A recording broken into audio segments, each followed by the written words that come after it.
Buenos días, chicos. Buenos días.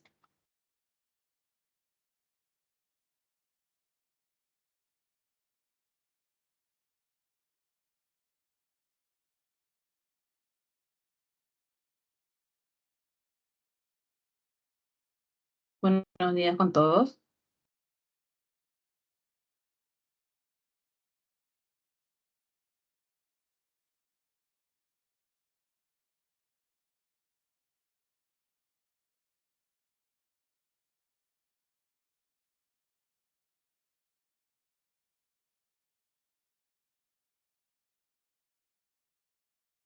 A ver, ¿quién ya está por aquí?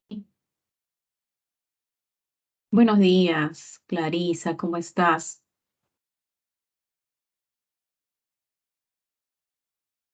Buenos días. ¿Quién más está por ahí? A ver, Luis, buenos días.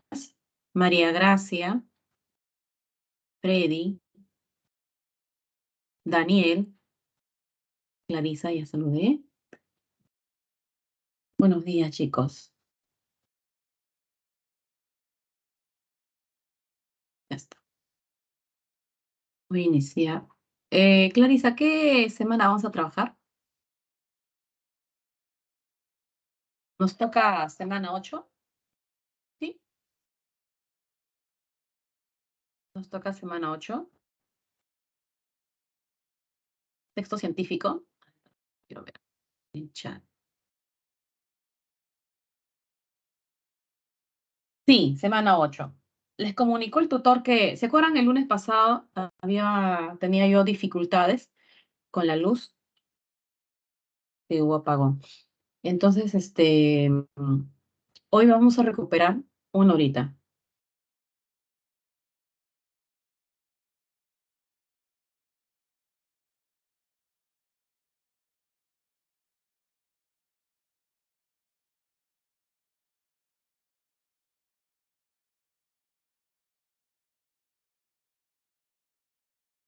Buenos días, Freddy, ¿cómo estás? Buenos días.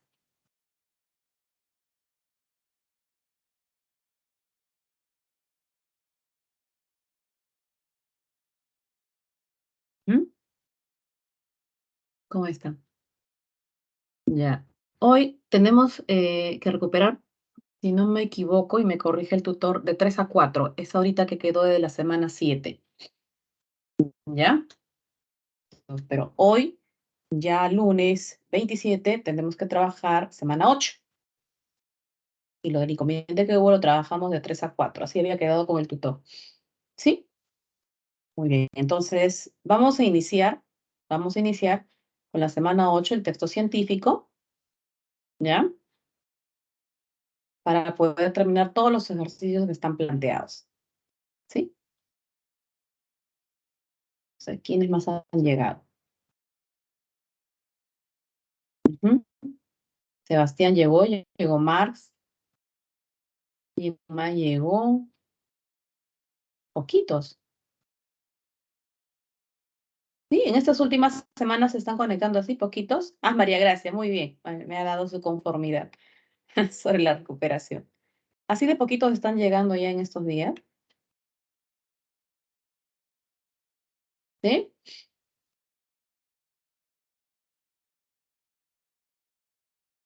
Buenos días, Marco, ¿cómo estás?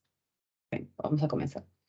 Cuando hablamos acerca del texto científico se refiere a un tipo de información, un tipo de información que lo que hace es dar a conocer, pueden ser teorías, pueden ser descubrimientos, puede ser inventos, puede ser hipótesis, ¿ya? O sea, todo aquello que trata de explicar la realidad en cualquier aspecto, trata de explicar la realidad. Y como trata de explicar la realidad, tiene que ser objetivo. Objetivo. ¿Qué quiere decir? Que en un texto científico no vamos a encontrar el punto de vista del científico. Él no debe colocar su punto de vista, debe ser lo más objetivo posible. Ujú. Por eso los textos científicos suelen ser textos expositivos. Sí, suelen ser. La semana pasada estamos hablando del texto expositivo, ¿se acuerdan? ¿No? Incluso un cuadrito comparativo entre el texto expositivo y lo que es el texto argumentativo. ¿Ya? Texto científico es un texto expositivo, porque el autor tiene que ser sumamente objetivo cuando da a conocer los resultados, sus investigaciones, sus inventos, sus descubrimientos. Así es. Eso es lo que se espera de un científico con ética. ¿Mm? Ha habido en la historia hombres que han dicho ser científicos, sin embargo, han tergiversado la información para favorecerse a sí mismos o favorecer a otros y recibir algunos beneficios. Y eso es totalmente repudiable. Muy bien, muy bien, sigamos para entonces. Para empezar, un videíto. Ujú. Ya. ¿Lo ven ustedes? Lo paso yo. No sé, ¿cómo es? ¿Cada uno copia el link y lo ve? ¿O yo lo presento?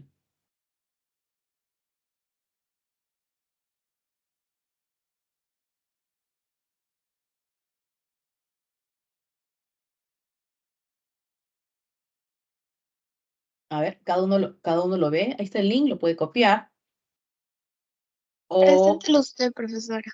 Ay, ok, ok, ok, gracias. Ya, entonces déjame copiar el link.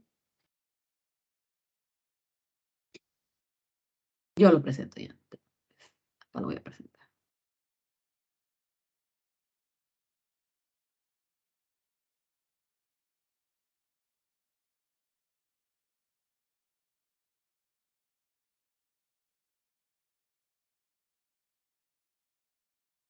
Ay, ¿cuál de estos será?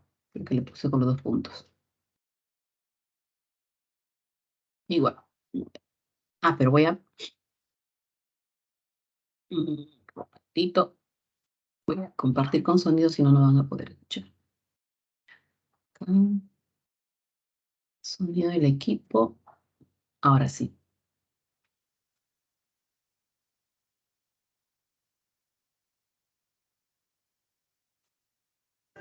Hace solo unos cuantos siglos, apenas un segundo en el tiempo cósmico, no sabíamos nada sobre dónde o cuándo nos encontrábamos. Indiferentes al resto del cosmos, habitábamos en una especie de prisión. Un universo diminuto contenido en una cáscara de nuez. ¿Cómo escapamos de esa prisión? Fue el trabajo de generaciones de buscadores, quienes se tomaron a pecho 5 reglas sencillas. Cuestionen la autoridad. Ninguna idea es verdadera solo porque alguien más lo dice. Y eso me incluye a mí. Piensen por sí mismos. Cuestiónense a sí mismos. No crean en algo solo porque quieren creer. Creer en algo no lo hace verdadero. Prueben sus ideas por medio de la evidencia obtenida de la observación y la experimentación. Si una idea favorita falla una prueba bien diseñada, está equivocada. Supérenlo. Sigan la evidencia hasta donde ésta los lleve. Si no tienen evidencia, resérvense su juicio. Y tal vez lo más importante de todo, recuerden, ustedes podrían equivocarse. Incluso los mejores científicos se equivocaron respecto a algunas cosas. Newton, Einstein y todos los demás grandes científicos de la historia. Todos cometieron errores. Por supuesto que lo hicieron. Eran humanos. La ciencia es una forma de evitar engañarnos a nosotros mismos y a los demás. Los científicos han conocido el pecado. Por supuesto, hemos usado mal la ciencia, igual que lo hemos hecho con todas las herramientas a nuestra disposición. Y por eso no podemos darnos el lujo de dejarla en las manos de unas cuantas personas poderosas. Mientras más nos pertenezca la ciencia a todos, menos probable es que la usemos mal. Estos valores debilitan el atractivo del fanatismo y la ignorancia.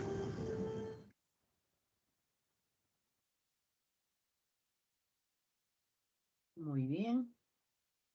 Con una visión tan pesimista de la política y de la condición humana. Listo. Ya, lo vimos. Muy bien. Ya está. Muy bien. Kelly, ¿cómo estás? Hemos visto un video sobre,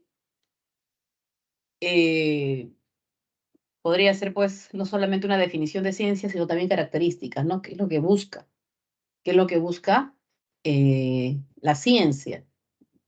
Muchos de los rasgos que se mencionan ahí, ya obviamente nosotros conocemos, porque desde que comenzamos la escuela, desde que comenzamos ese aprendizaje continuo y progresivo, sabemos que no podemos aferrarnos a una teoría.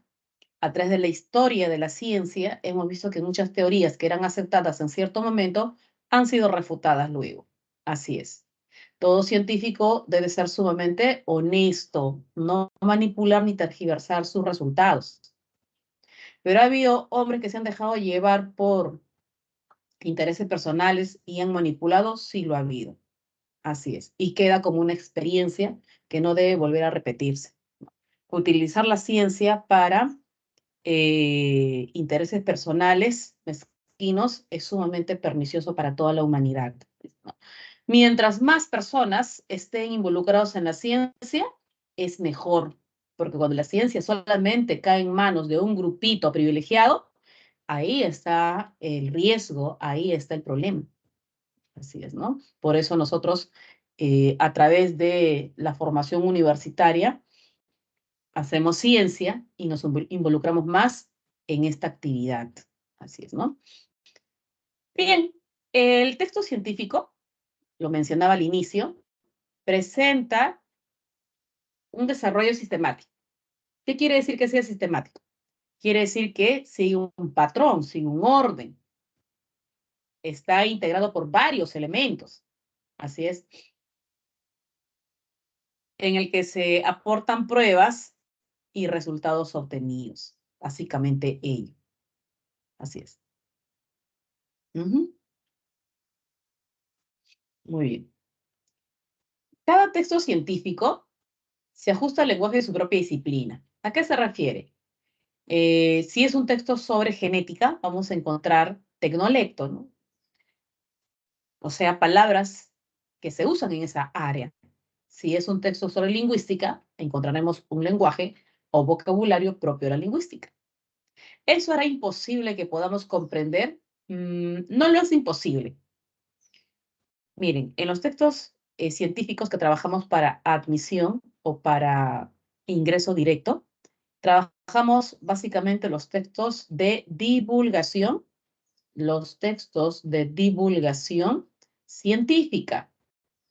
¿Cuál es la característica de estos textos? Sigue teniendo el contenido real de la investigación, ¿ya?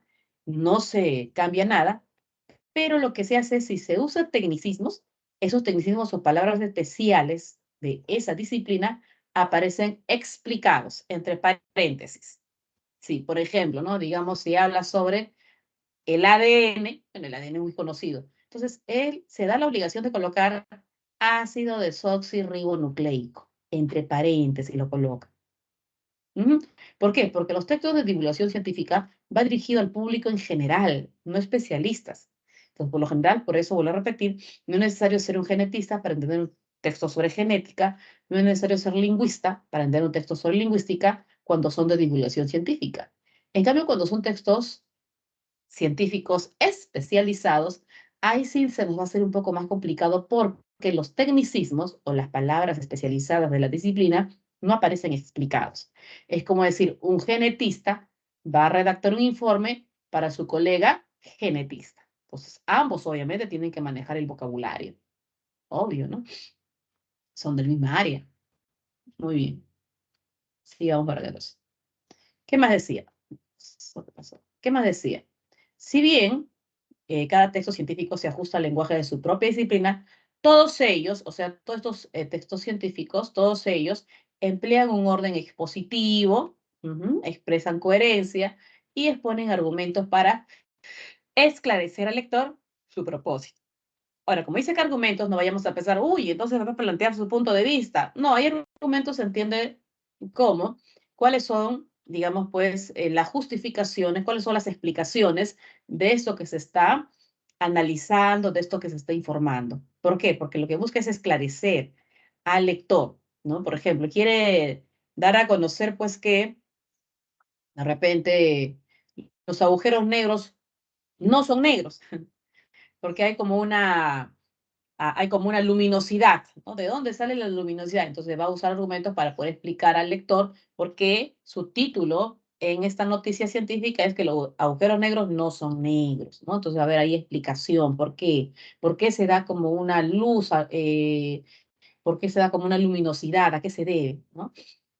El texto científico comunica conocimiento de una manera rigurosa, eso sí, de una manera, por eso siempre se busca colocar la fuente del texto que se les va a proporcionar. Muy bien. Entonces, si en el texto científico se ponen resultados del quehacer científico, aquel evidencia investigación, documentación y rigurosidad, lo que a su vez implica que la información que presenta sea veraz y verificada. ¿Se puede verificar? Por supuesto. Eso es lo que se busca, ¿no? Que sea veraz y que pueda verificarse. No es simplemente, bueno, es que lo hizo tal científico que ha ganado premio Nobel. No. No lo hizo tal científico, pues, que es recontra conocido en el mundo. No. Tiene que sujetarse a la veracidad y a la verificación. Para que dicha información sea comprendida de manera integral, cabal, descartar interpretaciones erróneas, el lenguaje del texto científico debe ser de una sintaxis simple. Si debe ser sintaxis simple, debe ser sumamente objetiva, lo que requiere de tecnicismo, ¿no? Pero, vuelvo a repetir, cuando son textos de divulgación científica, estos aparecen explicados. Cuando son textos especializados, no aparecen explicados. Para contribuir a la comprensión, el texto científico presenta coherencia textual. Se empieza con una introducción, continúa con los argumentos. Ojo, no pensar en los argumentos que son del texto argumentativo, no, hay argumentos, se entiende como cuáles son estas explicaciones, ¿ya? Para que podamos comprender la intención que tiene el científico de darnos a conocer. Puede colocar casos o ejemplos, concluye obviamente con ya las ideas más generales, ¿no? Llega a las conclusiones. Así es. Muy bien. ¿Qué temas abordamos en los textos científicos? ¿Qué texto vamos a proporcionar? Pueden ser hechos basados en una descripción objetiva, obviamente rigurosa, hechos susceptibles de confirmación, aquello que se puede confirmar. Puede ser demostrado. También pueden ser textos que traten sobre experimentos. Estos experimentos van a permitir aclarar un resultado. También pueden ser textos que giren en torno a una hipótesis, ¿sí? Y estas hipótesis pueden ser refrendadas, o sea, pueden ser confirmadas o recusarlas, o sea, rechazarlas. También pueden ser textos que traten sobre descubrimientos. Estos descubrimientos aportan conocimiento. Pueden ser textos que traten sobre avances o desarrollos tecnológicos que han innovado nuestra sociedad, nuestra realidad. Pueden ser textos que hablen acerca de la explicación de teorías o puede ser la evaluación de esa teoría. O sea, la temática es muy amplia. Así es muy amplia. Es bastante amplia. Muy bien, eso es lo que les mencionaba. Hay dos tipos de textos científicos. Los especializados, vemos aquí, y los de divulgación, ¿sí? En los especializados, obviamente, se necesita un grado de conocimientos. ¿Por qué? Porque hay cierta dificultad. Acá sí nos exigen conocimiento del tema. Son muy específicos. Conocer algo sobre el genoma humano si es un tema que va a tratar exhaustivamente ese asunto. ¿Ya? En cambio, en el texto de divulgación científica, solamente buscan dar a conocer al lector común, a la sociedad, para conocer qué han hallado en ciencia, ¿no? ¿Qué han encontrado? Así es. Hayan agua en Marte, cosa que se pensaba que no había. Ah, pero está en forma de hielo, dice. En ese estado. El agua tiene 3 estados tradicionales. Entonces son textos que buscan introducir al lector sobre un tema, razón por la cual no exigen conocimientos especializados. Conocimientos previos, bueno, es necesario en todo, pero conocimientos especializados en ese asunto en realidad no es necesario, ¿ya? Porque no hay un grado de dificultad. No está lleno de tecnicismos, no lo está. Soslaya el uso de un lenguaje especializado, claro, soslaya es obvia. Omite usar lenguaje especializado y técnico. Se publican en medios de comunicación de masas. Ahí se van a publicar, en medios de comunicación de masas. O sea, ¿a qué se refiere? Revistas científicas, básicamente revistas científicas. Así es. Muy bien, ¿qué más? ¿Qué más? ¿Cuál es la importancia del aval científico? Su importancia radica en que permite avalar, permite difundir las investigaciones. Eso es lo que permite. Avalar y difundir investigaciones llevadas a cabo por especialistas. Así es. También porque cuenta con el respaldo de exhaustivas revisiones. Lo que se publica en una revista científica no es simplemente lo que ya un solo científico ha trabajado, no es así. Hay muchas revisiones, no por él, por colegas, para revisar un equipo, ¿no? Eso se hace previo a qué? A la publicación y difusión. Es un trabajo muy cuidadoso. Así es. Muy bien. Por lo general, estas son las revistas científicas de las cuales vamos a extraer los textos para los exámenes, ¿no? Sacamos de Science, de Nature, muy interesante. Pero también extraemos fragmentos de libros.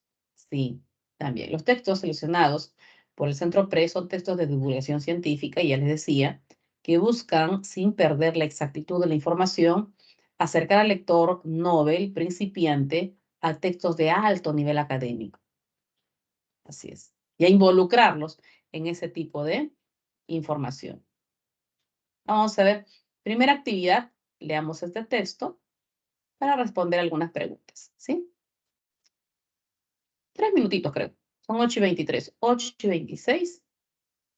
A ver, lo analizamos juntos.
A ver, dice lo siguiente, ¿no?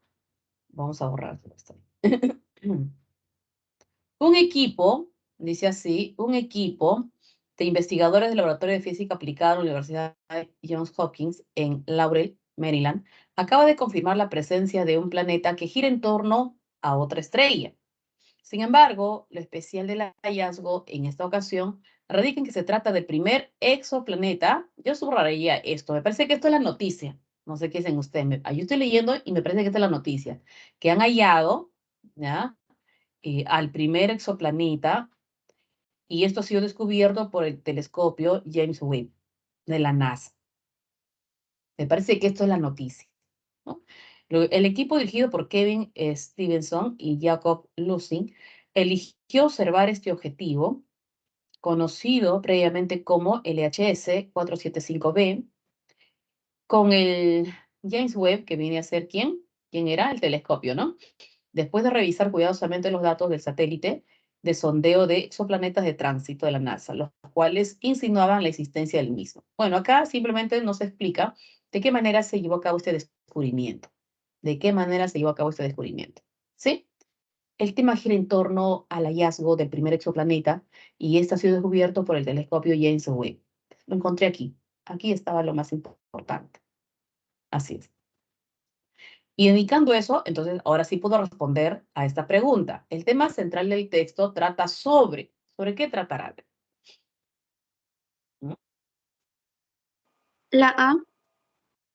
La A me dices, a ver, el primer exponente, así es. Mire, qué bien, nos sale la respuesta al toque cuando aplicamos subrayado, cuando nos damos cuenta qué es lo que el autor nos quiere dar a conocer. En este caso nos quería dar a conocer justamente el hallazgo del primer exoplaneta gracias al telescopio James Webb.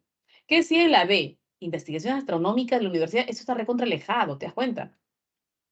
Profesora, pero menciona, pero no es el tema central. Los aportes científicos tampoco, ¿no? Acá la noticia es el primer exoplaneta que se ha descubierto. Así es. ¿Bien?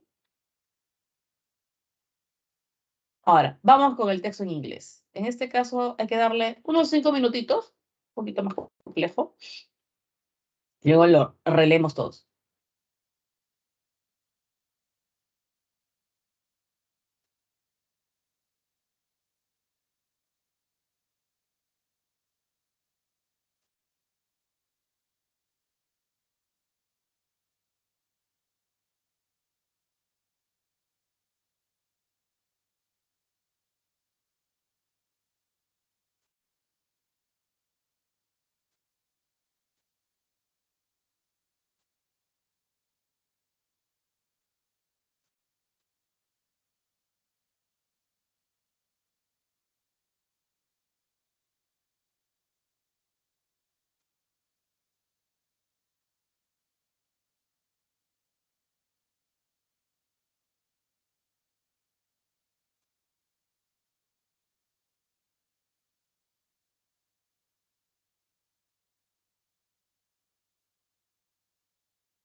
Profesora, su micrófono está apagado. Sí, no estoy leyendo, hija mía. Les he dado 5 minutos para que lo lean. Estoy subrayando algunas frases que les Ay, sirva no. de ayuda. Como estaba Sí, subrayando, creí que... no, estoy subrayando para que se den cuenta cuáles son ahí las frases claves, ¿ya?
Listo, ahora sí, comentemos.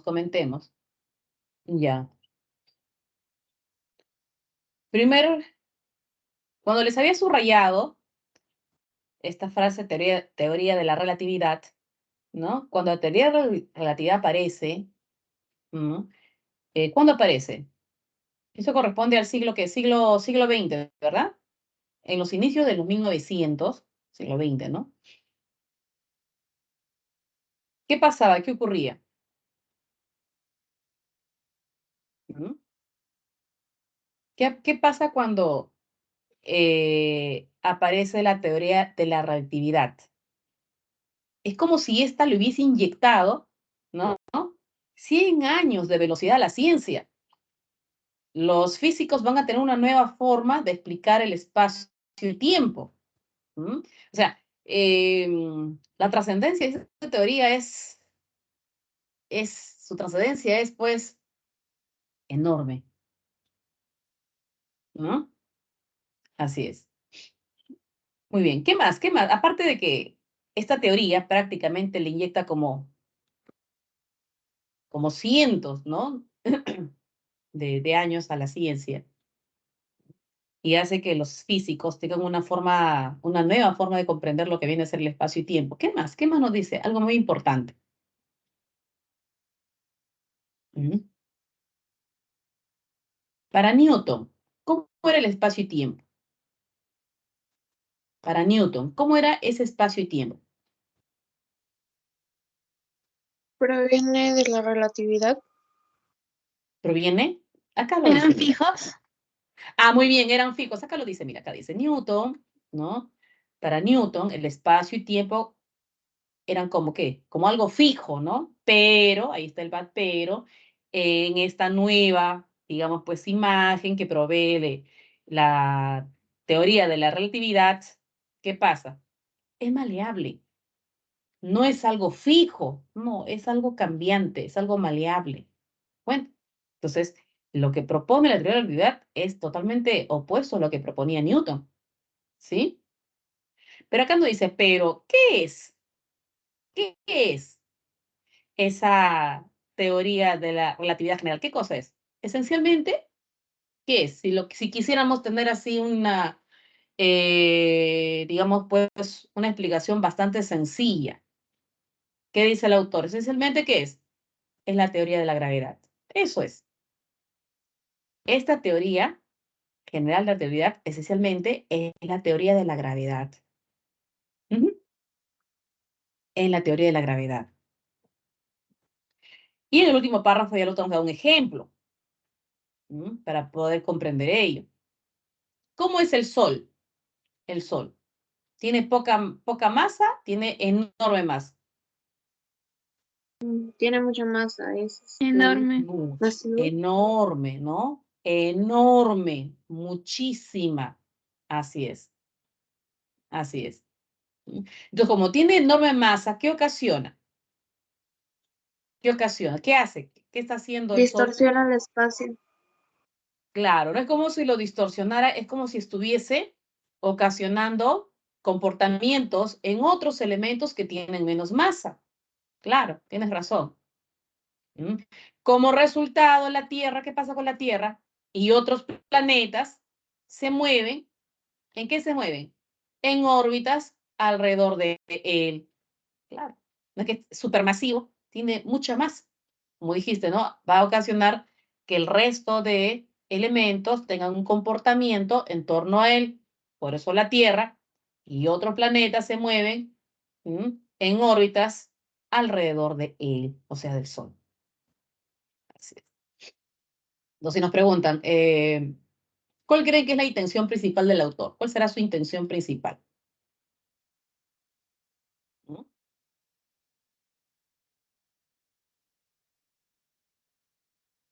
¿Creen que él quiera describir esa teoría propuesta por Isaac Newton? La profesora lo menciona, pero no se centra en él, esa no es su intención. Eso no es su intención. Lo menciona para justamente explicar que la teoría de la relatividad es contraria a la propuesta de los conceptos de espacio y tiempo que tenía Newton. Ahí está, me parece que no, no sé qué dicen ustedes. No me parece que se centre en él. Exponer la teoría de relatividad general en términos de tiempo y espacio.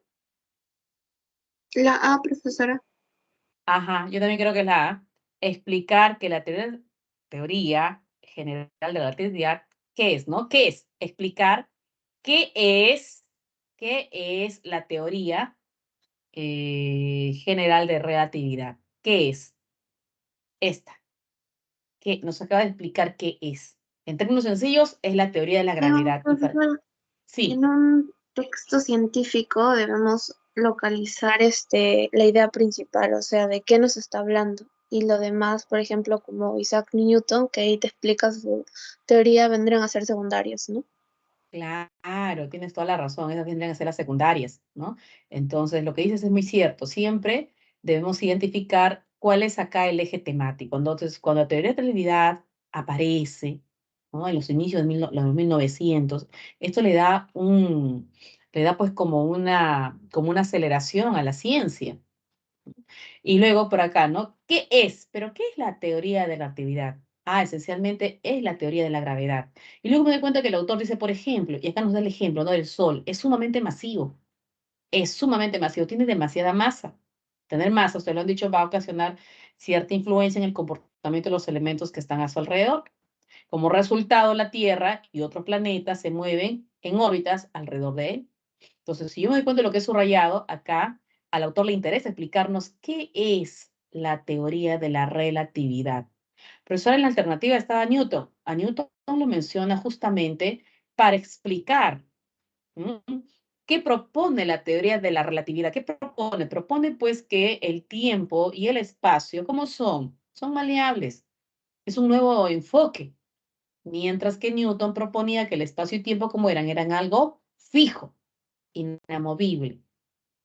Así es. Muy bien, buena tu observación.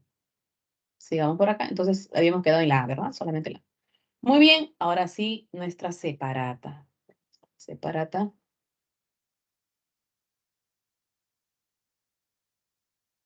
6. Esta, semana 8. Pues, ya está.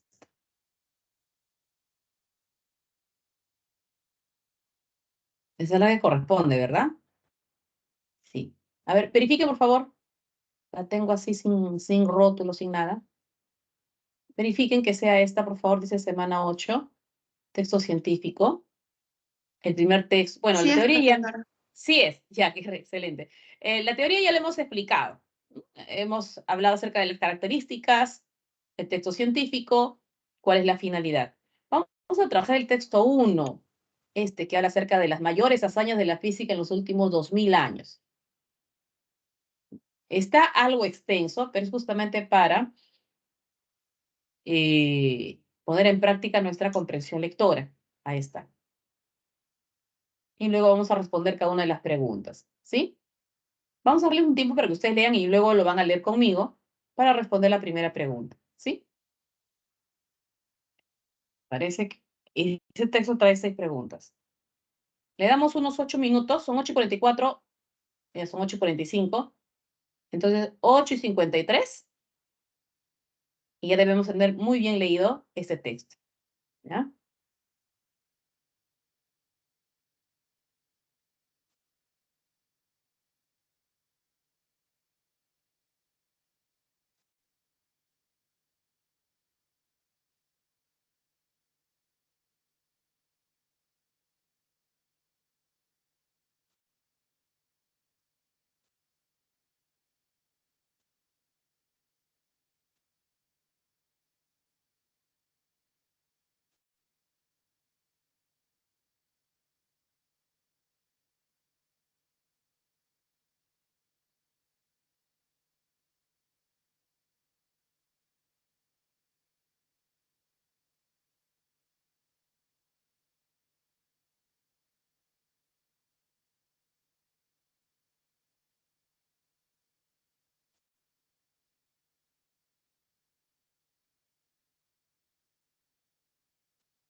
Listo. A ver, vamos a extraer algunas ideas por párrafo, ¿ya? Antes de que me indiquen cuál sería la respuesta de la pregunta 1. Primer párrafo. Dice lo siguiente, ¿no? Una de las mayores hazañas de la física en los últimos 2000 años ha sido el aislamiento y la identificación de las 4 fuerzas que rigen el universo.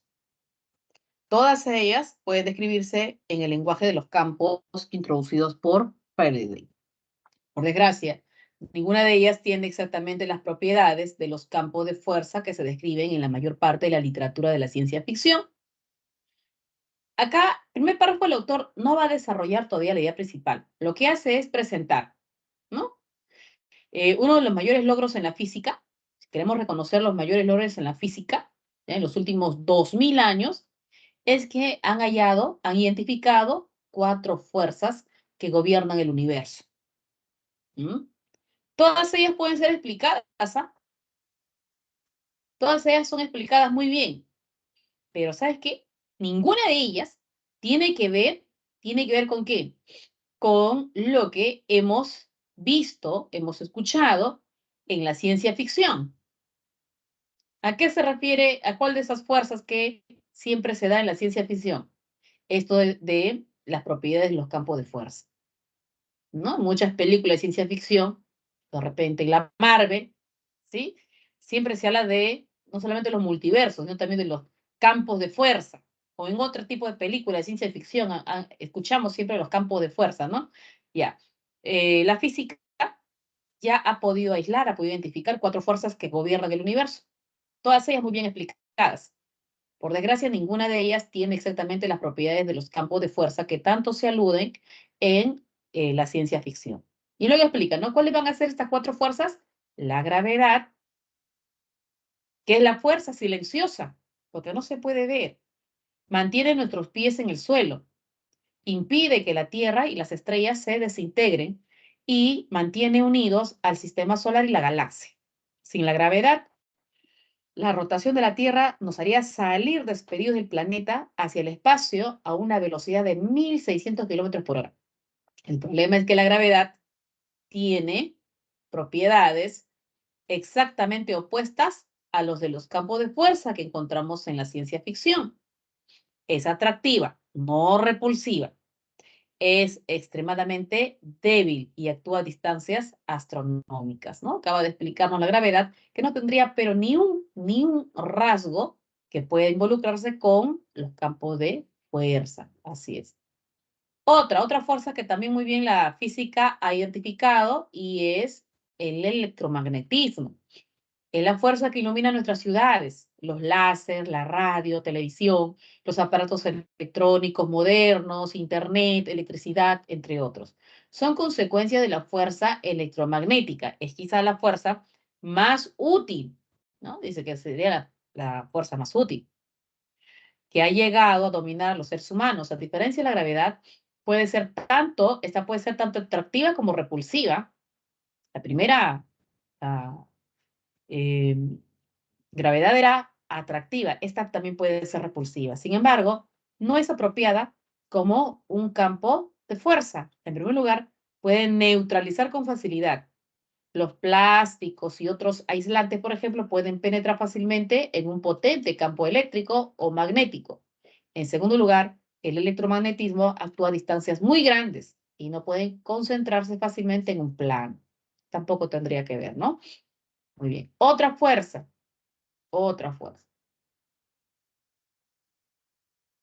Las fuerzas nucleares. Acá estarían la tercera y cuarta, ¿no? Sí, acá está por doble. Las fuerzas nucleares débil y fuerte. Acá está. La tercera sería la fuerza nuclear débil. Y la cuarta sería la fuerza nuclear fuerte, ¿no? Estaría la tercera y cuarta. ¿Sí? La fuerza débil es la fuerza de la desintegración radiactiva. Calienta el centro de la Tierra, que es radiactivo. Es la fuerza que hay detrás de los volcanes, los terremotos y la deriva de los continentes. La fuerza fuerte mantiene unido el núcleo del átomo. La energía del Sol y las estrellas tienen su origen en la fuerza nuclear. Ajá, que es responsable de iluminar el universo. El problema es que la fuerza nuclear es una fuerza de corto alcance que actúa principalmente a la distancia de un núcleo, puesto que está tan ligada a las propiedades de los núcleos, es extremadamente difícil de manipular. Esas son las fuerzas nucleares, tanto débil como fuerte. Por el momento, las únicas formas que tenemos de manipular esta fuerza consiste en romper partículas subatómicas en colisionadores de partículas o detonadores bombas o detonar bombas. Es la única forma en la cual se puede manipular esta fuerza. ¿A partir de qué? De otros elementos, no de forma natural. Muy bien. Entonces, ahí lo que llama la atención son esas 4 fuerzas, ¿sí o no? Yo podría ya inferir que el tema tiene que ver con esas fuerzas que muy bien ha podido aislar, identificar la física. Parece, ya me voy adelantando ya, ¿no? A qué podría ser la respuesta. Tenemos aquí, determine el tema central. ¿De qué ha tratado este texto? Tema central. ¿La B? Voy a marcarlo, muy bien. La B me dices, ¿no? Ahí está la B. ¿Qué me dicen los demás?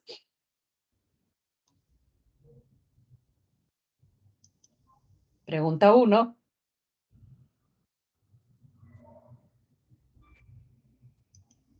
Me dice, profesora, la frase clave es 4 fuerzas, pero también lo estoy viendo por acá. Mira eso de 4 fuerzas. Acá dice 4 fuerzas. Acá dice 4 fuerzas. ¿Sí?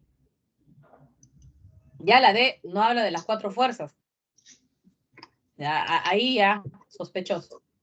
La E, profesora, dice 4 fuerzas. ¿Pero qué ha hablado de las 4 fuerzas? El efecto de diferenciar las 4 fuerzas de la física en la creación de los llamados campos de fuerza. ¿Ves? Eso está equivocado. Estas 4 fuerzas, si bien estarían vinculadas, pero son diferentes. Y esos campos de fuerza son parte de la ficción. ¿No? Esto me hace pensar que no. No. ¿Sí? Dice acá, la unificación de las 4 fuerzas esenciales que rigen el universo desde una unificación. No, más bien acá se las ha identificado a cada una. No son un solo grupo. Se les ha podido diferenciar, se las ha podido aislar. Hay 4 fuerzas. ¿Esto de unificación? No sé. Luego dice, ya, la E, la explicación de los campos de fuerza propuestos por Faraday con base en las 4 fuerzas físicas.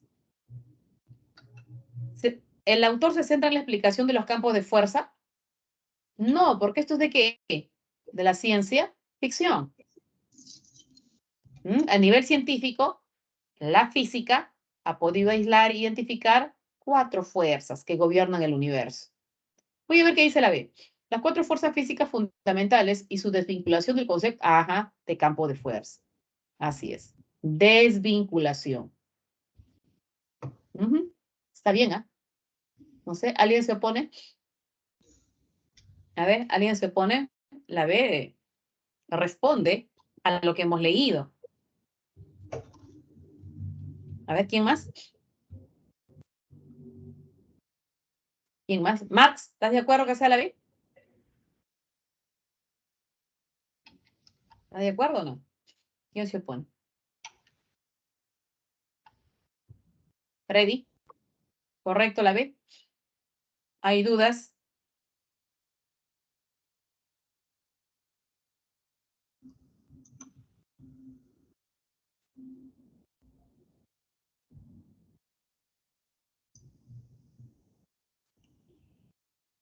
¿Hay dudas?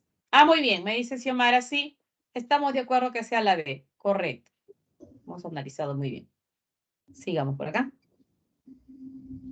El término aislamiento, ¿qué connota? Está al inicio, me parece, cuando dice acá, acá está, mira. Dice, una de las mayores hazañas de la física en los últimos 2000 años ha sido el aislamiento y la identificación de 4 fuerzas. 4 fuerzas que rigen, que gobiernan el universo. El aislamiento y la identificación.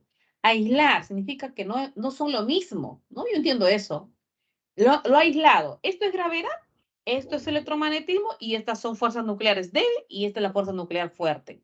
Entonces, me hace pensar en que efectivamente han logrado diferenciar, ¿no? Hay una diferenciación. Sí, yo también estoy de acuerdo. Diferenciación. No puede haber otra. ¿Sí? Muy bien, María Gracia, muy bien, Clarisa. Diferenciación. Vamos con la siguiente. 3. Es compatible respecto de los campos de fuerza propuestos en la lectura firme. Los campos de fuerza son dos. ¿Son dos? ¿Quién me dice? ¿Son dos, profesoras? ¿La débil y la fuerte? No, no, no, no. Los campos de fuerza no entran dentro de esta identificación que hacen los físicos de los cuatro, de lo que viene a ser los cuatro, la gravedad, el electromagnetismo, la débil y la fuerte, ¿no? Los campos de fuerza nos dice que son parte de la literatura, de la ciencia ficción, ¿no? ¿Sí? Y a María Gracia tiene su... Ninguna, así es Daniel.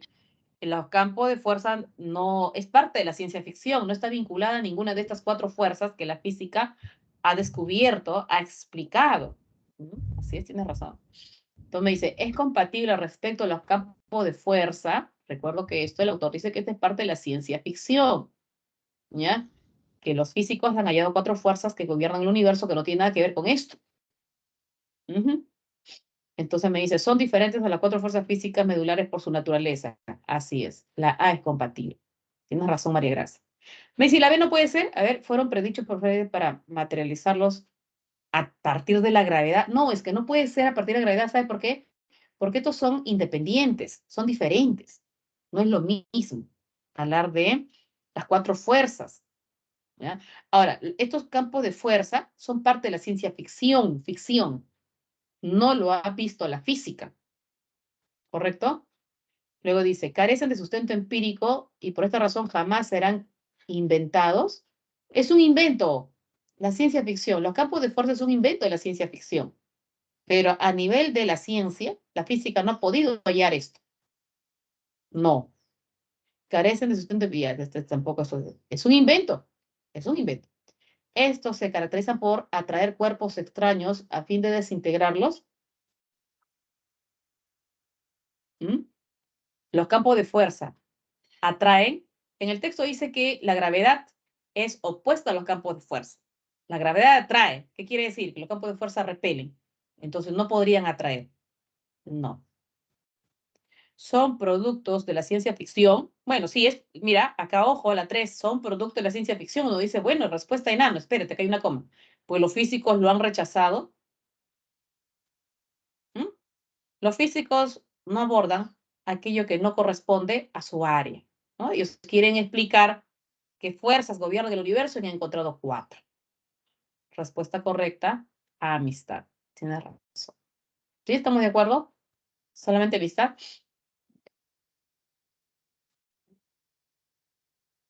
4.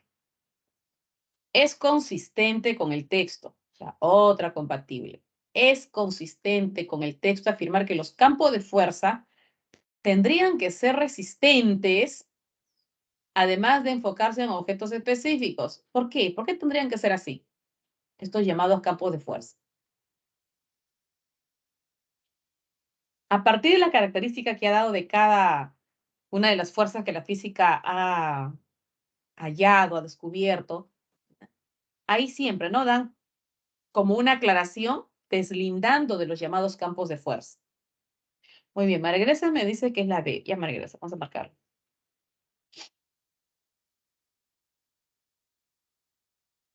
A ver, es consistente con el texto afirmar que los campos de fuerza tendrían que ser resistentes, además de enfocarse en objetos específicos. ¿Por qué? Me dice, porque son similares al... No, no hay similitud. No hay. ¿Ya? Porque poseerían las propiedades de todas las fuerzas unificadas, lo que permitiría que el ser humano pueda dominar otros planetas. Eso está recontra alejado de lo que hemos leído. ¿No? Ya. Poseería las mismas de todas las fuerzas unificadas. Ya. Su origen y su naturaleza determinarían nuestra capacidad para predecir mecanismos que harían posible viajar a otros universos. Estos campos de fuerza tendrían que ser resistentes, además de enfocarse en objetos específicos. ¿Por qué? Específicamente en estas dos características que nos está presentando. La D ya va más allá de las características de resistencia y específico. Porque estas propiedades que los dotarían de capacidad para ser efectivos escudos de protección son las que los distinguen de la gravedad. Así es. Así es. Está bien. Barquito. Amigo, no veo.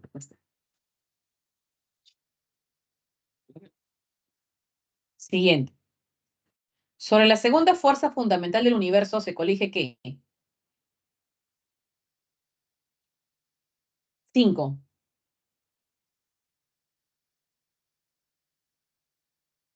¿Cuál era la segunda fuerza?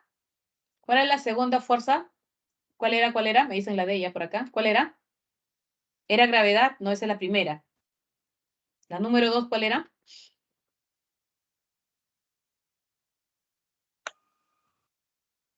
¿Cuál era la? Electromagnetismo. Ah, muy bien, tienes razón, ¿no? Tiene que ver con la electricidad y todo lo que viene a ser desarrollo tecnológico, ¿verdad?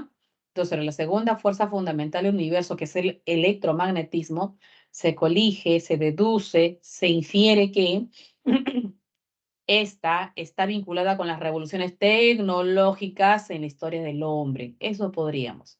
Sí, tienes razón. ¿Cómo funcionaría Internet sin luz? No funciona. No funciona. Ya me pasó ya el día lunes. Así es. Muy bien, 5 daditos. 6.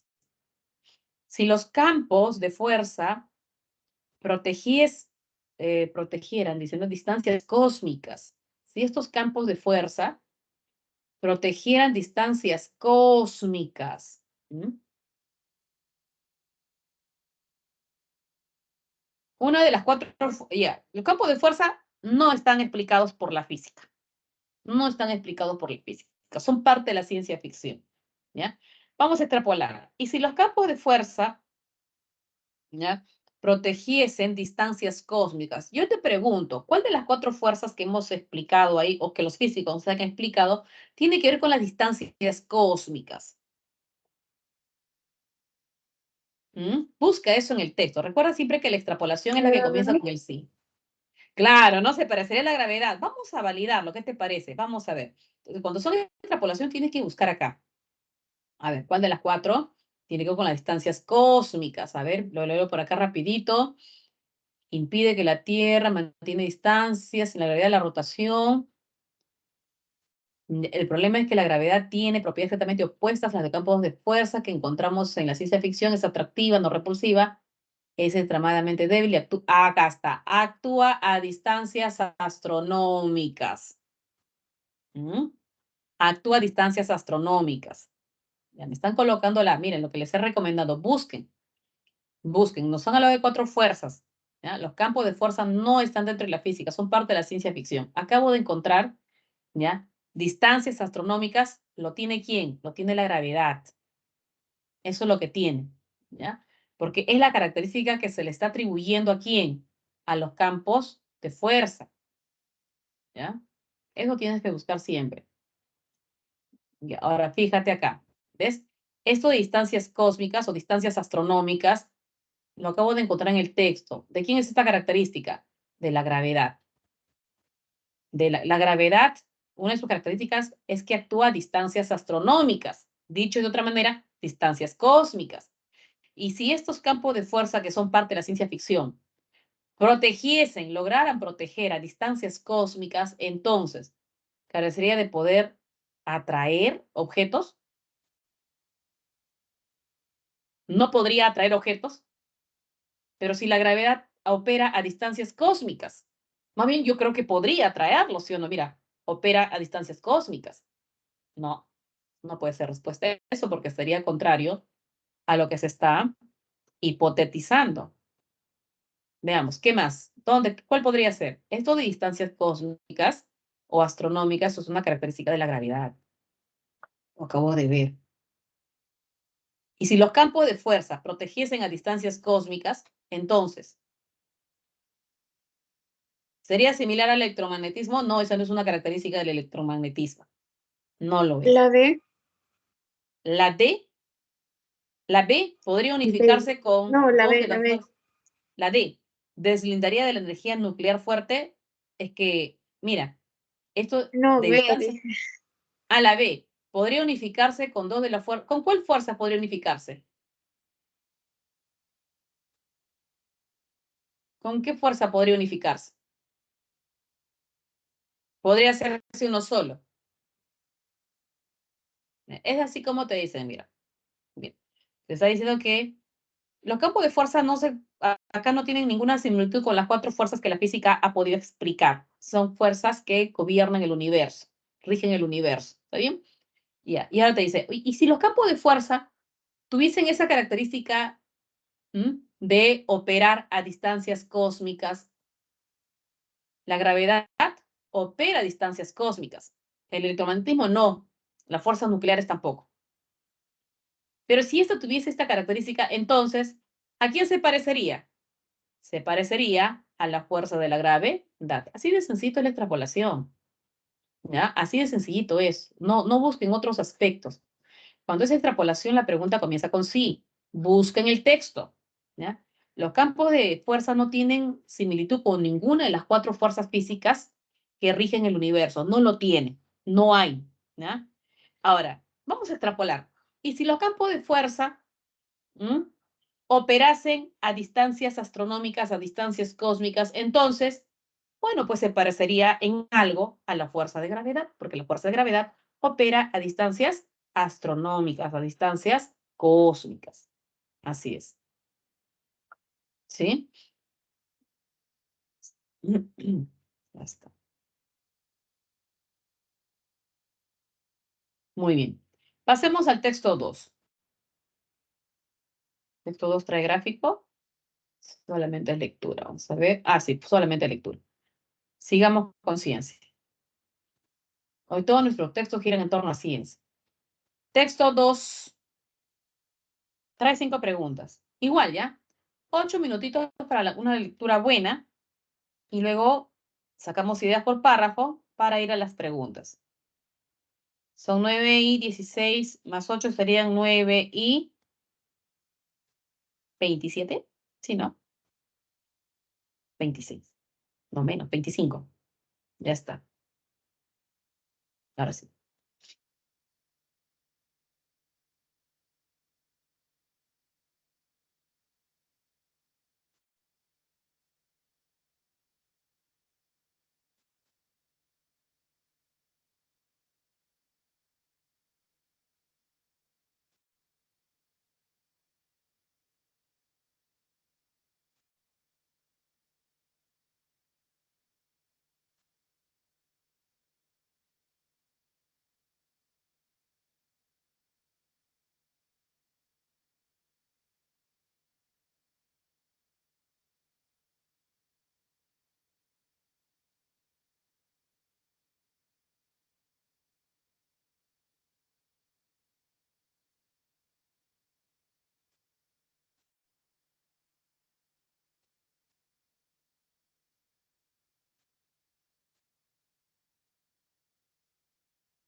Muy bien.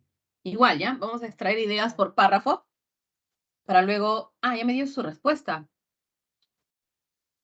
Daniel Arón me dice que sale enano. ¿Sí? Vamos a ver. Los demás también pueden colocar su respuesta igual como Daniel Arón. Y vamos a dar... ¿No es necesario entonces una lectura general? Daniel, está muy sencillo. ¿Sí? La intención principal del autor es, me dice, promover la complementación laboral de los hombres con la tecnología, ¿no? Esa sería la intención principal que tiene el autor. Promover la complementación laboral de los hombres con la tecnología. Se puede intuir algunas partes, ¿ya? Muy bien. ¿Están de acuerdo con Daniel? Chicos, respuesta en la 1, enano. ¿Sí? María Gracia también enano. ¿Sí? Me dice que sale enano. ¿Alguien más? María Gracia y Daniel están seguros que es enano, ¿no? Porque dicen que la lectura en realidad está bastante clara. Hay muchas cosas que se pueden intuir, ¿no? O sea, se pueden deducir, se pueden inferir. Xiomara también. Ya. Es cierto lo que dice. Sí. La intención principal del autor es promover la complementación laboral de los hombres con la tecnología. ¿Ya? Si por ahí alguno tuvo dificultad, de repente tuvo dificultad, el autor desde el inicio nos dice, la forma en la que la tecnología afectará al trabajo durante los próximos años se ha convertido en un gran enigma. Todavía no hay un acuerdo sobre cómo la inteligencia artificial cambiará la forma de trabajar. ¿Creará más puestos? ¿Aumentará el desempleo? Que depende de a quién se le pregunte. La corriente más catastrófica asegura que las máquinas destruirán millones de puestos y que los humanos nos dedicaremos a una vida más contemplativa. Pero algunos de los expertos de más renombre huyen de los lugares comunes y aseguran que la clave está en que las tareas de los trabajadores cambiarán y que será imprescindible que aprendan a colaborar con las máquinas. Unir lo humano y lo artificial genera una inteligencia colaborativa que permite complementar y aumentar las capacidades humanas, pero no reemplazarles. La clave del progreso, según estos expertos, está ¿en qué? En la combinación de habilidades. Así es. Y ya a partir de ahí comienza a explicar el autor. ¿Cómo le llaman a eso? Sinergia. Sinergia, ¿no? La sinergia de la inteligencia humana y automática puede sacar el mejor, ¿no? Lo mejor del rendimiento de ambos. Esta es la postura de Ramón López, director del Instituto de Inteligencia Artificial. Explica de forma muy sencilla. La máquina hace lo que mejor sabe hacer, como evaluar a gran velocidad un montón de hipótesis y datos. El humano hace lo que las máquinas no son capaces, como intuir nuevas posibilidades gracias a la creatividad y la capacidad de abstracción para generalizar. Es absolutamente necesaria la colaboración persona-máquina. Así es. No solo porque el resultado mejora la capacidad de cualquiera de los dos por separado, sino porque también evita muchos problemas desde el punto de vista ético y social, según Mántaras. Por eso, la respuesta, como menciona Daniel, María Gracia y Xiomara, solamente puede ser enano, ¿no? Promover una complementación laboral de los hombres con la tecnología, una sinergia humano-máquina. Así es. Está bien, ¿eh? Está bien, está correcto. Yo estoy de acuerdo. Está bien. Vamos con la siguiente. 2. En el texto la expresión una vida más contemplativa, esos son los catastróficos, ¿no? Los apocalípticos que dicen las máquinas harán que el hombre termine en una vida más contemplativa. Son los catastróficos, ¿no? ¿No, Daniel? Los catastróficos, eso que dicen, no, ya fue, ya. Van a generar desempleo, van a destruir muchos trabajos. El hombre quedará solamente en una vida más contemplativa. Entonces, como está en la parte negativa, porque son los catastróficos, no podría yo pensar que implique rentabilidad empresarial. La existencia más apacible, más tranquila. No, tiene que ser algo negativo. Muy bien, Daniel está entre la E y la B. Vamos a ver. Una solución. Pero dice acá solución. Dice, profesora, pero es muy catastrófica. Sí, pero ¿quién tendría una vida más contemplativa? ¿A quién está referido eso? Eso tendría que buscar. Claro, no podría ser solución. Y además, vida más contemplativa, ¿a quién se refiere? Dice acá, los humanos, nos dedicaremos a una vida más contemplativa. Ah, es una condición para los humanos. O sea, los humanos, ¿qué pasará? No tendrán trabajo. ¿Mm? Contemplativo, ya no va a estar en acción. Va a estar en una situación pasiva. O sea, desempleo de los trabajadores. Así es. Claro, no podría ser solución. Desempleo de los trabajadores. Los humanos quedaremos en una vida más contemplativa, o sea, desempleados. Ya no formando parte de esa producción que estaría a cargo de las máquinas. Está bien, Marquito. Está bien. Vamos con la siguiente. Pregunta número 3. Se infiere que los problemas éticos y sociales que señala López Mántaras. Marquito, voy a marcarlo, ¿ya? Se infiere que hay problemas éticos y sociales que señala López Mántaras, ¿no? Son alentados por quienes consideran que las máquinas destruirán los puestos laborales. Me dicen, no, la C, solo pueden afrontarse positivamente haciendo uso de las máquinas más sofisticadas. En el texto nos han hablado acerca de máquinas simples y máquinas sofisticadas. ¿Han hecho esa diferenciación? ¿Han hecho esa diferenciación entre máquinas más sofisticadas y las que no son sofisticadas? ¿Sí? En alguna parte del texto hacen no. Así, María Gracia, no. Profesora, pero la inteligencia artificial es sofisticada. Pero no hay esa diferenciación en que habría un mejor rendimiento con máquinas sumamente sofisticadas. No lo hay. Entonces, cuando no hay ese dato, hay que tener mucho cuidado. A menos que haya una idea que nos permite inferirlo. No lo dice explícitamente, pero nos permite inferirlo. Pero en este caso, no lo hay. Exacto, sigue siendo parte de la tecnología. Así es. Sigue siendo parte de la tecnología. Ahora, profesora, pero son alentados por quienes consideran que las máquinas destruirán los puestos laborales. Esos problemas éticos y sociales son alentados por quienes consideran que las máquinas, ¿no? Estas máquinas destruirán. Vamos a ver en el texto. ¿Qué te parece? Vamos a buscar esto que dice problemas éticos y sociales de Mántaras. Eso vamos a buscar, ¿sí? Muy bien, voy a limpiarlo acá. A ver. Mántaras recién aparece en el segundo párrafo, me parece, ¿no? Acá no está la pregunta, acá aparece, ¿no? La sinergia de inteligencia humana y automática puede sacar lo mejor del rendimiento de ambos. Esta es la postura de Mántaras, director del Instituto de Investigación de Inteligencia Artificial, que lo explica de forma muy sencilla. Acá están los 2 puntos que va a explicar. La máquina hace lo que mejor sabe hacer, evaluar a gran velocidad un montón de hipótesis y datos. El humano hace lo que mejor las máquinas no son capaces. Las máquinas no pueden intuir nuevas posibilidades, el ser humano sí lo hace, gracias a la creatividad y la capacidad de abstracción para generalizar. Es absolutamente necesaria la colaboración persona-máquina, no solo porque el resultado mejora la capacidad de cualquiera de los dos por separado, sino porque también evita muchos problemas desde el punto de vista ético y social. Acá está, ¿ves? Acá lo encontré, ¿ya? Esta colaboración hombre-máquina, ¿ya?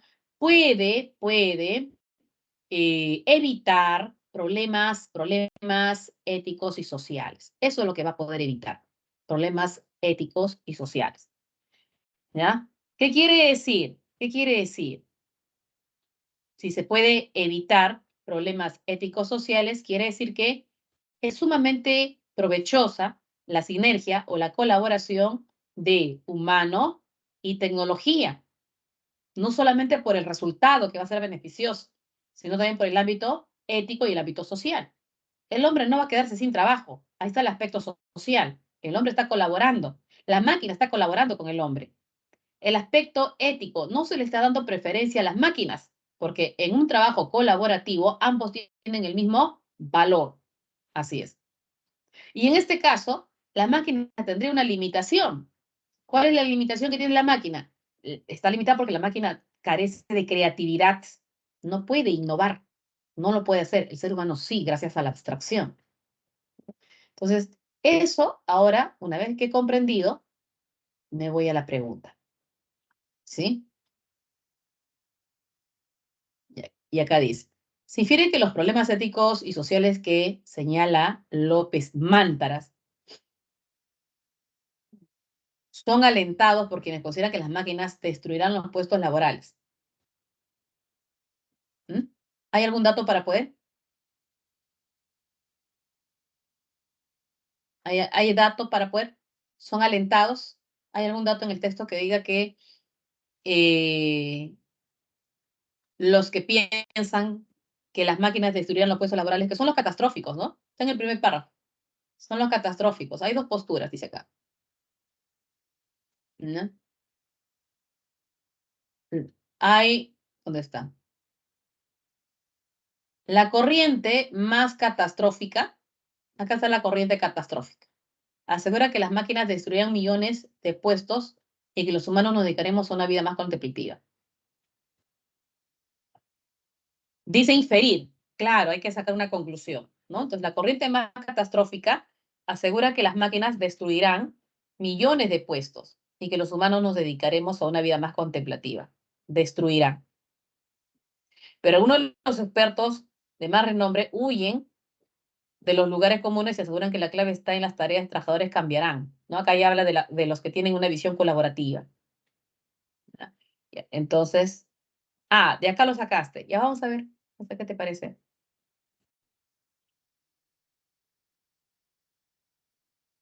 ¿Ya? Acá. Son alentados. ¿Pero no te parece que es igualito, María Gracia? Mira, son alentados por quienes consideran las máquinas destruirán los puestos laborales. ¿Eso no está igualito a lo que acabamos de subrayar hace un ratito, que dicen los catastróficos? Como tú mismo lo has dicho, es inferencia. Hay que sacar una conclusión. Me parece que la B es un parafraseo. Es como si la B dijese que los problemas éticos y sociales, ¿ya? Son planteados por quienes consideran que las máquinas destruirán los puestos laborales. Esto está igualito, lo acabamos de subrayar hace un ratito en el texto. Máquinas destruirán los puestos laborales. Las máquinas, mira, acá está. Las máquinas destruirán millones de puestos. Eso se refiere a los puestos laborales. ¿No? Me parece que está igualito. No podría ser inferencia. Ya. Vamos a analizar entonces. Entonces, ¿qué dice acá? La corriente más catastrófica asegura que las máquinas destruirán millones de puestos y que los humanos nos vamos a quedar en una vida más contemplativa, o sea, va a haber desempleo. Esa es la premisa. Se destruirán puestos laborales, no va a haber algunos trabajos, no va a haber, ¿ya? Y el ser humano va a quedar desempleado, se incrementa el desempleo, ¿ya? Entonces, ellos no ven ningún aspecto positivo en que las máquinas formen parte de esta actividad laboral. Entonces, yo podría pensar que los problemas éticos y sociales para los catastróficos no tienen solución. Esos problemas éticos y sociales no tienen solución. ¿Para quién sí puede tener solución los problemas éticos laborales? ¿Para quiénes? Para los que hablan de un trabajo colaborativo, ¿no? Ese trabajo colaborativo no solamente será productivo por resultado que se va a obtener, como dice Mántaras. Mántaras dice que al tener un trabajo colaborativo, persona-máquina, hombre-máquina, ¿qué vamos a hacer? ¿Qué se va a obtener? Se va a obtener un mejor resultado que cada uno solito tenga, pero también evita muchos problemas desde el punto de vista ético-social. El trabajo colaborativo hombre-máquina va a evitar este tipo de problemas. En cambio, para los catastróficos, no se puede evitar este tipo de problemas ético-sociales. ¿Por qué no se podría evitar? Porque se va a destruir millones de trabajos y el ser humano va a quedar desempleado. Ya tienen esa visión, como quien dice, apocalíptica. Así es. ¿Ya? Entonces, volvamos por acá. Era la 3, ¿no? Se infiere que los problemas éticos y sociales que señala López Mántaras, me dice la C, solo pueden afrontarse positivamente haciendo uso de las máquinas más... No, pues, eso te acuerdas que te habías que me he dicho, no habla solamente habla de tecnología, como muy bien lo dijiste hace un momento. Solo se habla de tecnología, ¿no? Son significativos solamente por quienes son desplazados de sus puestos laborales. En realidad es un problema social, no solamente, o sea, no solamente le va a afectar al que se quedó sin trabajo, ¿ah? No solamente le afectaría al que se quedó sin trabajo, es un problema social, grupo. Puedo inferir que estos problemas éticos sociales, ¿ya? Son insolubles, o sea, no tienen solución. ¿Para quién? Para los catastróficos. Respecto a la inteligencia artificial se refiere pues a la tecnología, a las máquinas, ¿no? Entonces, María Gracia, espérate, María Gracia, ya, tranquila. Ya vamos a hablar. Mira. Estos problemas éticos y sociales, en el texto nos plantean, ya, vamos así, en el texto nos plantean cómo se observa la tecnología en el ámbito laboral, la máquina en el ámbito laboral, ¿sí? Entonces, ¿qué dicen los catastróficos? La máquina va a reemplazar al hombre, lo va a reemplazar. O sea, el hombre va a quedar desempleado, va a quedar solamente contemplativo, ¿ya? La máquina va a destruir millones de trabajos. ¿Se das cuenta? O sea, no ven nada, no ven el aspecto positivo de cómo la máquina podría ayudar a que el hombre pueda mejorar su rendimiento laboral. No, las máquinas van a destruir millones de trabajos, las máquinas van a hacer que el hombre quede desempleado. Eso es lo que piensan los catastróficos. Todo lo ven negativo. Y ya se acabó todo. Pero ¿qué es lo que dicen los de otra posición? Dicen, un ratito, la máquina puede sumarse al trabajo del hombre. Haremos de un trabajo colaborativo. ¿Ya? Hombre-máquina. ¿Está bien? Un trabajo colaborativo, una sinergia, un trabajo de dos. La máquina tiene eficiencia en cálculo. Puede procesar muchísimos datos a tiempo veloz. El hombre tiene imaginación, creatividad, algo que la máquina no tiene. Entonces, juntemos estos dos y vamos a tener un mejor resultado en el ámbito laboral. Pero no solamente haber un buen resultado en el ámbito laboral, sino también vamos a evitarnos estos problemas éticos y sociales. Se supera estos problemas éticos y sociales, ¿no? ¿Qué puedo inferir? Que para los catastróficos no se puede solucionar los problemas éticos y sociales cuando hablamos de la máquina que se incorpora al ámbito laboral.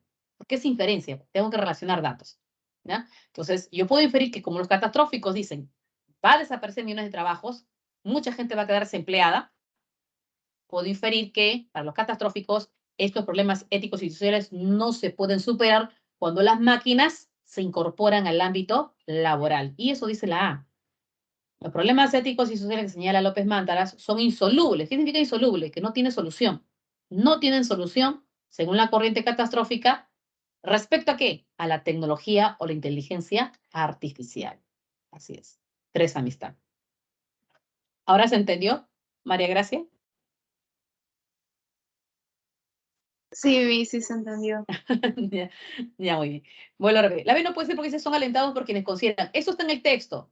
Las máquinas destruirán los puestos laborales. Eso dicen los catastróficos. Esto es una compatible, pero una compatible explícita. Es un parafraseo. La C dice solo pueden ser aportados por quienes más sofisticadas. No nos hablan de qué elementos sean más sofisticados. Se habla de tecnología. La tecnología. ¿Ya? Luego dice, ¿son significativos solamente para quienes pierdan sus trabajos? No, estos problemas éticos sociales involucran a toda la humanidad, no solamente a la persona pues, que dejó de trabajar por culpa de una máquina. ¿Ya? Entonces, esto no.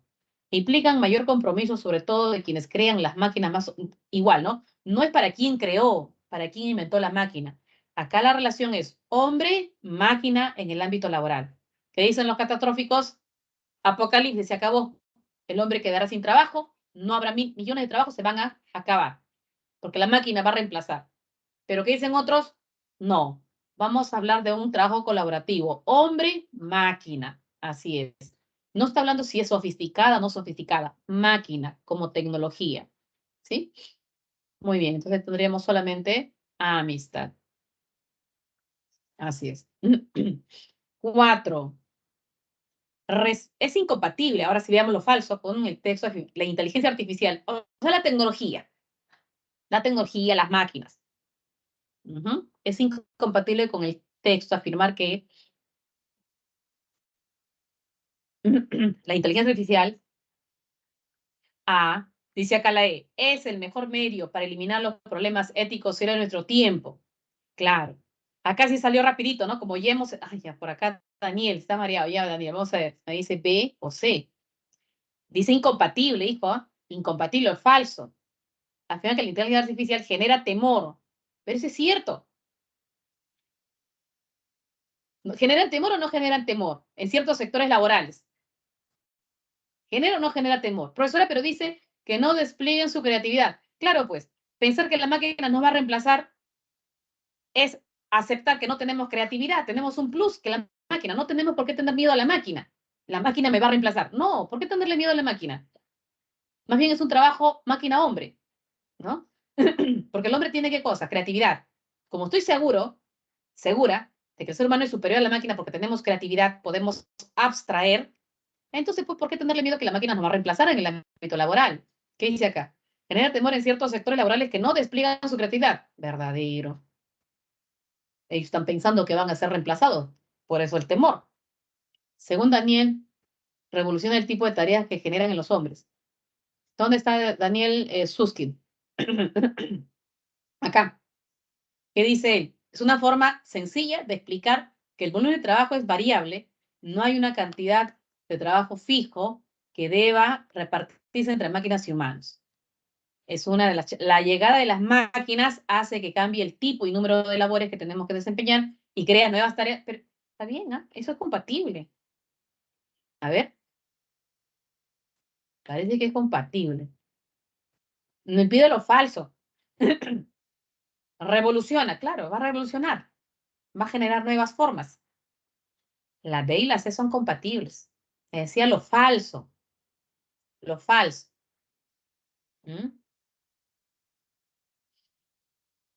Yo te pregunto, ¿la inteligencia artificial es el mejor medio para eliminar problemas éticos sociales en nuestro tiempo?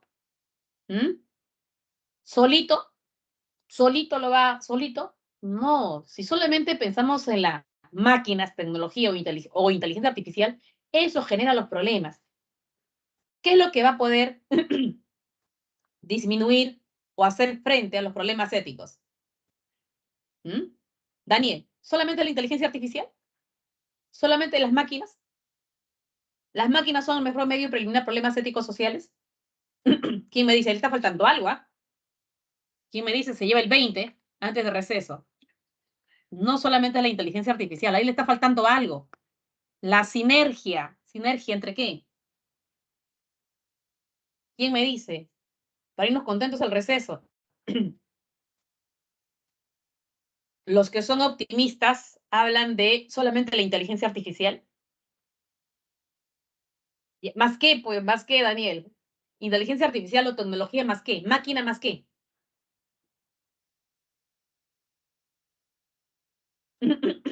A ver, rapidito. Muy bien, Clarisa. Persona máquina. O sea, la inteligencia artificial solita no es el mejor medio para afrontar problemas éticos sociales. Mira, ¿y por qué me salió la A?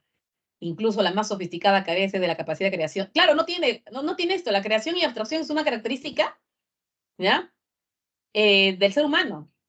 Así sea la máquina más sofisticada, no va a tener porque es una característica humana. Esto es verdadero. No, estamos acá. ¿Es la inteligencia artificial más qué? Más persona. Trabajo colaborativo. Eso lo he repetido, los optimistas. Trabajo colaborativo. La sinergia, hombre-máquina. La sinergia o trabajo colaborativo, hombre-máquina, es el mejor medio ¿para qué? Para afrontar problemas éticos sociales. Solita la máquina va a generar más problemas éticos sociales. Lo falso sería enano. Es la sinergia o trabajo colaborativo, hombre-máquina, no la inteligencia artificial solita. Con eso nos vamos al receso, chicos. Nos hemos merecido nuestro receso. En la 4 sale enanito. Volvemos 10 y 5, ¿no? Sí, 10 y 5 volvemos. ¿Está? Sí, Muy bien. Vayamos a tomar algo.